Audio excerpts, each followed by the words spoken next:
Hi YouTube, today I'm going to be doing a video tutorial on how to drain and flush your hot water tank.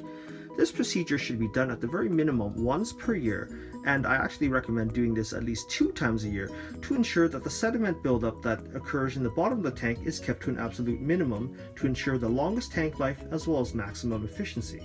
Now water, depending on where it comes from, inherently will always have a certain degree of dissolved minerals in it, and that's measured in parts per million.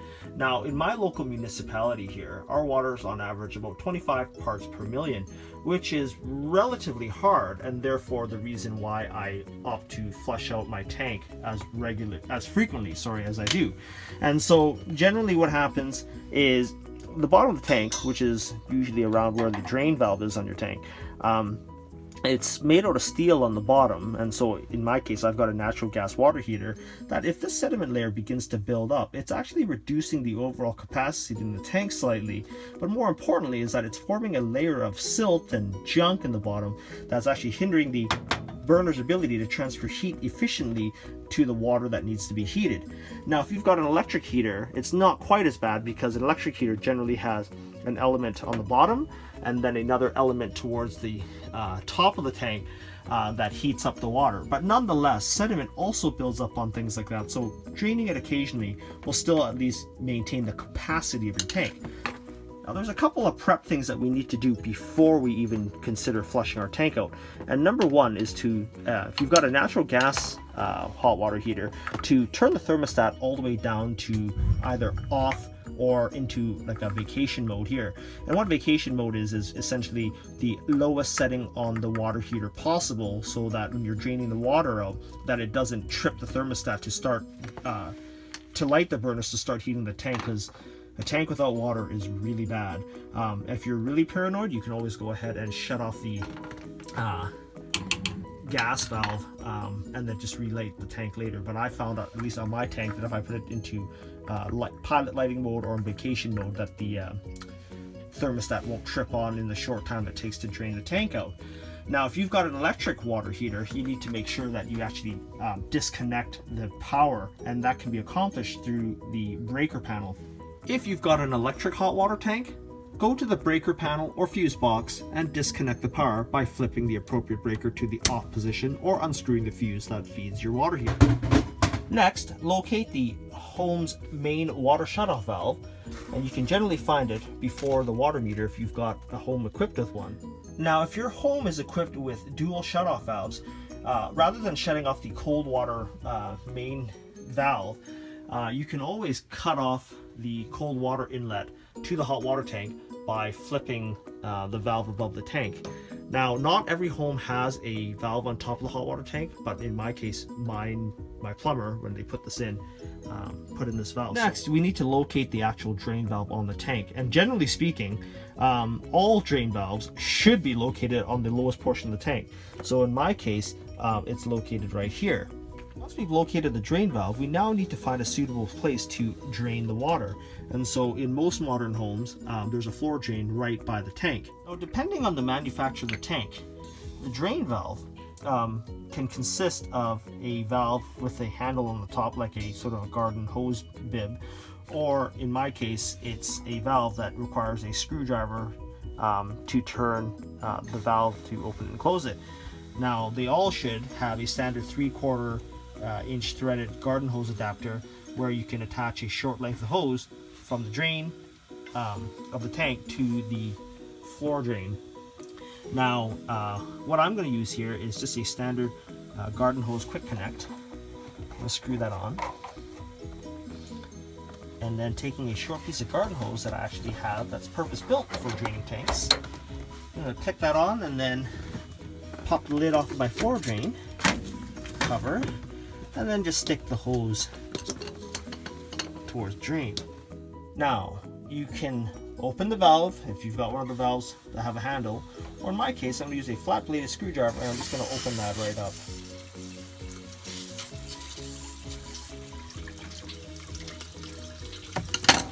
So as you can see, I've got some water sort of draining out of my tank now. Now here's a quick service tip, guys. Now the tank I've got here is a 50-gallon hot water tank, which is a fair bit of hot water. Now, rather than me just shutting off the water valve and turning the thermostat to off and then pouring all this perfectly usable hot water down the drain, I actually shut the thermostat off about an hour ago and got my family to do the dishes and laundry and take a shower, so that all the hot water inside my tank is being utilized. Now, we can walk away from our hot water tank and let it drain for probably the next 20 minutes or so. And we can actually speed up the process by opening up some hot water valves in the upper floors to allow air into the system. I'm just going to open up the hot water side of my valve on my main floor bathroom to let the air into the hot side. We can do the same for the upstairs hot water valve. Now, my hot water tank's been draining for roughly about 10 minutes, so I'm assuming now that the level in the hot water tank is below the pressure relief valve. Introduce more air into my tank to drain it quicker by opening up the relief valve.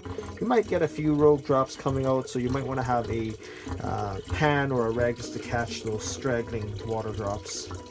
And so the other thing that you guys want to pay attention to is the free movement of the pressure relief valve.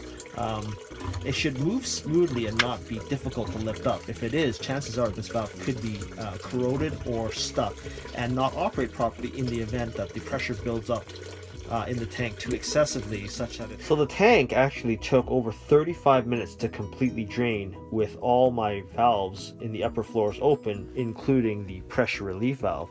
So it took a little bit longer than what I originally remembered it to be. But nonetheless, there is absolutely no more water coming out of the system. So what we're going to do is close the pressure relief valve. And then we're going to introduce water from the main water inlet into the tank with the drain valve still open, because where the water enters the tank through the dip tube, it actually reaches to the bottom to around this level here. And so the idea is that when we turn on the water, it's going to kind of blast the bottom of the tank with some water, and we're going to let that run out to catch or break up any sediment in the bottom of the tank. So go ahead and just open this up.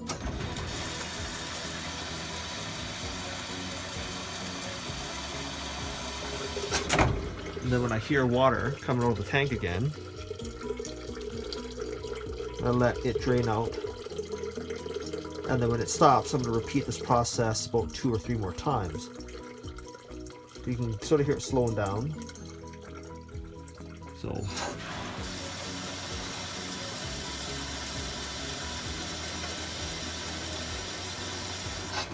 close it.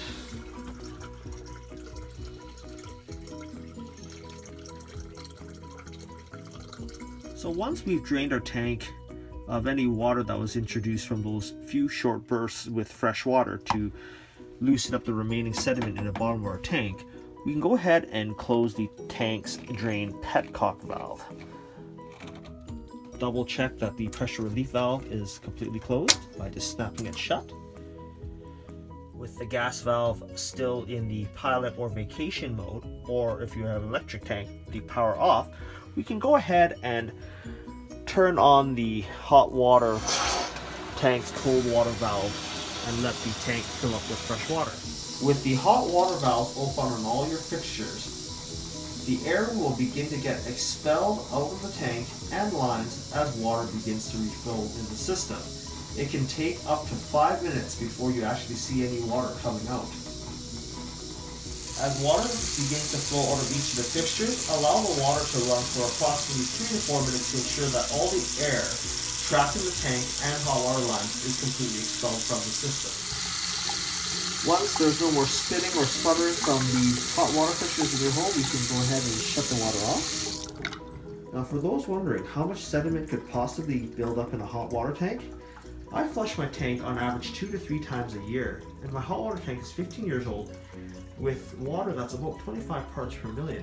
As you can see, in my white soaker tub on the second floor of my home, after purging the lines in the tank of any air, that this perfectly clean tub is now covered in this brown, rusty sort of grit in the water.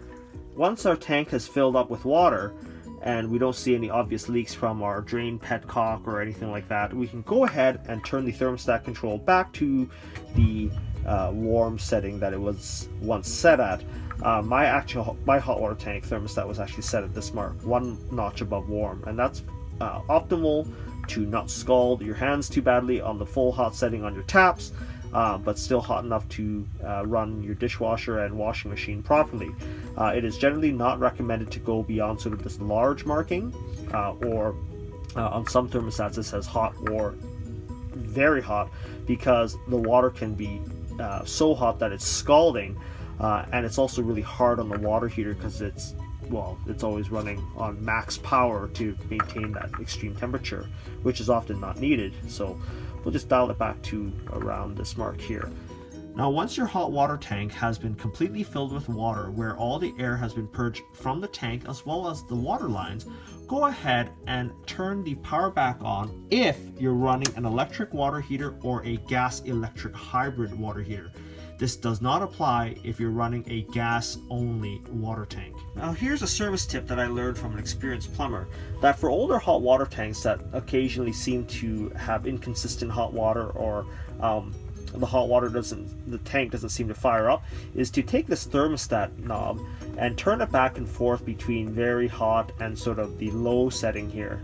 Not quite to vacation, because you want to, just move the thermostat around such that you're sort of moving or flexing that bimetallic strip that is inside the hot water tank that senses when to turn on the gas to light the burners. And the reason why is that as the tank ages, such as in my tank's case that's over 15 years old, that bimetallic sensing strip begins to sort of stick and bind, and they say that when you turn this thermostat valve back and forth, that it helps sort of free that up, which can potentially buy you a couple years more life out of your tank if it's on its last legs. So turn it back and forth and then set it back to where you would normally keep your tank temperature at. So let's clean up. We can go ahead and put our floor drain cover back on and then disconnect. Quick connect, and then just making sure that there's no excessive dripping. If there is, you can go ahead and just tighten that drain valve a little bit tighter. You can also inspect the pressure relief valve, making sure that it's not leaking any water after you've closed it, because sometimes when they get old they begin to leak, so it's nice and dry. So as you can see, performing a hot water tank drain and fill and flush isn't overly difficult. It just takes a little bit of time for all the water to drain out of the tank. With a few short bursts of fresh water with the drain valve still open will help remove that excess of sediment that didn't get drained out the first time. So there you have it, guys. If you like my video, consider giving me a thumbs up. If you have any questions or comments, leave them below in the video, and consider subscribing to my channel for more homeowner and car DIYs. Thanks for watching.